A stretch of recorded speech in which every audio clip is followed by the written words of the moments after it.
The rain hammered against the windshield as Marcus Thompson sat in his rusted Honda Civic, watching his 6-year-old daughter Emma press her small face against the window. Her breath fogged the glass as she counted raindrops, a game they'd invented to pass time during their frequent waits outside her after-school program. Marcus glanced at his watch, 30 minutes until his shift started at the warehouse. 30 minutes to grab something cheap for dinner and get Emma settled with Mrs. Rodriguez next door. Life hadn't been kind to Marcus since cancer took his wife Sarah 2 years ago. The medical bills had stripped away their modest savings, their comfortable home, and nearly his will to keep going. But every time he looked at Emma's bright eyes and heard her infectious laughter, he found the strength to push through another day. She was his reason, his purpose, his everything. As Marcus pulled into the grocery store parking lot, Emma suddenly tugged his sleeve. "Daddy, look at that man. He's all wet." Near the store's entrance, hunched against the brick wall, sat an elderly man wrapped in a tattered brown coat. Rain streamed down his weathered face as he clutched a piece of cardboard that read simply, "Hungry. Anything helps. God bless." Marcus felt his chest tighten. He knew that desperation intimately, the kind that made you swallow your pride and ask strangers for help. He'd been there himself, standing in food bank lines, accepting hand-me-down clothes for Emma from church donations, choosing between paying the electric bill or buying her new shoes. "We should help him, Daddy," Emma whispered. "Remember what Mommy used to say. Be kind whenever you can." Marcus looked at his wallet. $43 until Friday.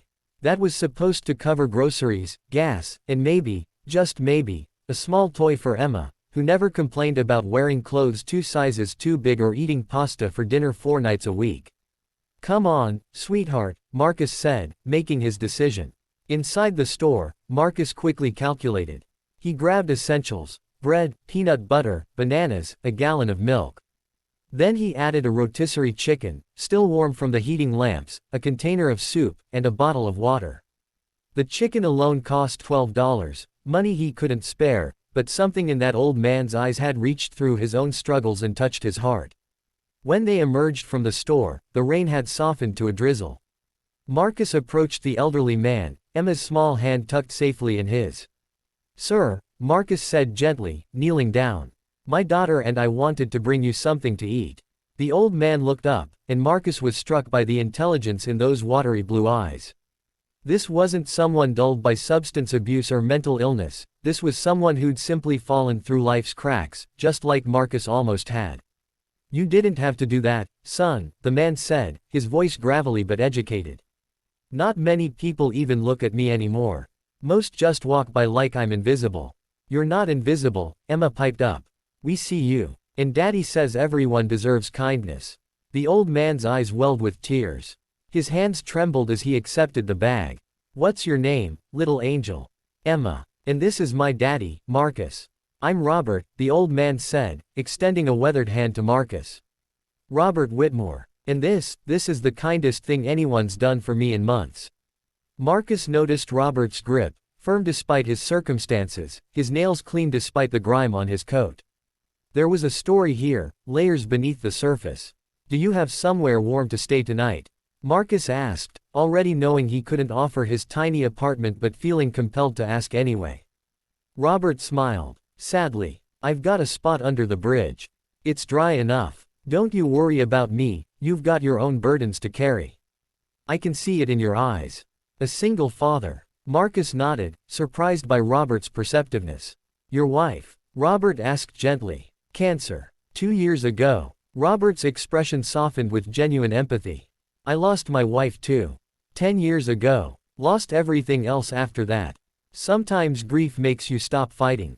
You start letting go of things that once mattered. Before you know it, you're here." He gestured to his cardboard sign. They talked for 20 minutes, Marcus forgetting about his schedule, captivated by Robert's story. He'd been a businessman once, Robert revealed, but after his wife died, he'd fallen into depression. His company collapsed, his children stopped calling, and pride prevented him from asking for help until it was too late. Now he was 68 years old, sleeping rough, invisible to the world that once celebrated him. "But you kept your humanity, Marcus," Robert said. "That's worth more than everything I lost. You're raising that little girl right." Marcus finally glanced at his watch and cursed softly. I'm sorry, Robert. I'm late for work. But maybe I'll see you around. I hope so, son. And Marcus, thank you. Not just for the food, for seeing me. 3 days passed. Marcus found himself looking for Robert whenever he drove past the grocery store, but the old man was gone. He felt an unexpected disappointment, hoping Robert had found shelter somewhere warm but fearing something worse. On Saturday morning, Marcus received a certified letter delivered by courier. Inside was a formal document from a law firm downtown, requesting his presence at their office at his earliest convenience regarding a matter of significant financial importance. Confused and slightly worried, Marcus arranged for Mrs. Rodriguez to watch Emma and took the bus downtown. The law firm occupied the 20th floor of a gleaming building Marcus had never had reason to enter. The receptionist led him to a conference room where 3 people waited, 2 lawyers in expensive suits and Robert Whitmore, clean-shaven, wearing an impeccable navy suit, looking every bit the successful businessman he'd once been. Marcus stood frozen in the doorway. Robert. Hello, Marcus. Please, sit down. I owe you an explanation. Over the next hour, Robert revealed the truth. He wasn't homeless, not anymore, and not truly then. 10 years ago, he had been drowning in grief and depression. He'd walked away from his real estate empire, his millions, everything. For 3 years, he'd lived on the streets, genuinely homeless, broken by loss. But eventually, Robert had found therapy, reconnected with his estranged son, and slowly rebuilt his life. He'd regained control of his companies, restored his fortune, but something haunted him, the memory of those years when he was invisible, when people crossed the street to avoid him, when he understood what it meant to have nothing. For the last 5 years, I've spent 1 week every month testing something, Robert explained. Testing whether kindness still exists in a world that moves too fast to care. I sit outside that grocery store, dressed as I once was, holding that sign. Hundreds of people pass by. Most ignore me. Some are cruel. A few toss coins without making eye contact. But you, Marcus, you were different. Marcus felt his face flush. I don't understand. You didn't just give food. You gave time. You introduced your daughter. You saw me as a person, not a problem. You had barely anything, I could see that, yet you bought expensive food you couldn't afford. My investigators told me about your situation, Marcus. You're 3 months behind on rent, working 2 jobs, still paying off your wife's medical bills. Yet you chose kindness. One of the lawyers slid a folder across the table. Mr. Whitmore would like to offer you the following: full payment of all your outstanding debts, including medical bills. A college fund for Emma, fully funded through graduate school. A managerial position at one of his companies with a starting salary of $90,000 per year. And a 3-bedroom house, mortgage-free, in a good school district. Marcus couldn't breathe. The words swam before his eyes. I can't accept this. I didn't help you for money. I know, Robert said softly. That's exactly why you deserve it. Marcus, I've spent 5 years searching for someone like you. Someone who understands struggle but hasn't let it kill their compassion. I'm 78 years old.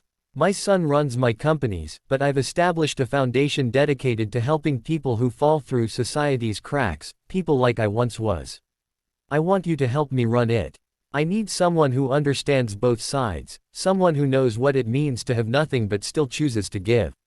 Tears streamed down Marcus's face. Why me? Because in a world where most people walk past suffering without a second glance, you stopped. You saw. You cared. That's rare, Marcus. That's precious. And that's exactly what this world needs more of. Marcus accepted Robert's offer, but more importantly, he accepted the friendship that grew from that rainy evening. The foundation flourished under their joint leadership, helping thousands of people transition from homelessness to stability. Emma grew up understanding that kindness wasn't about what you could afford, it was about what you chose to do when it mattered most.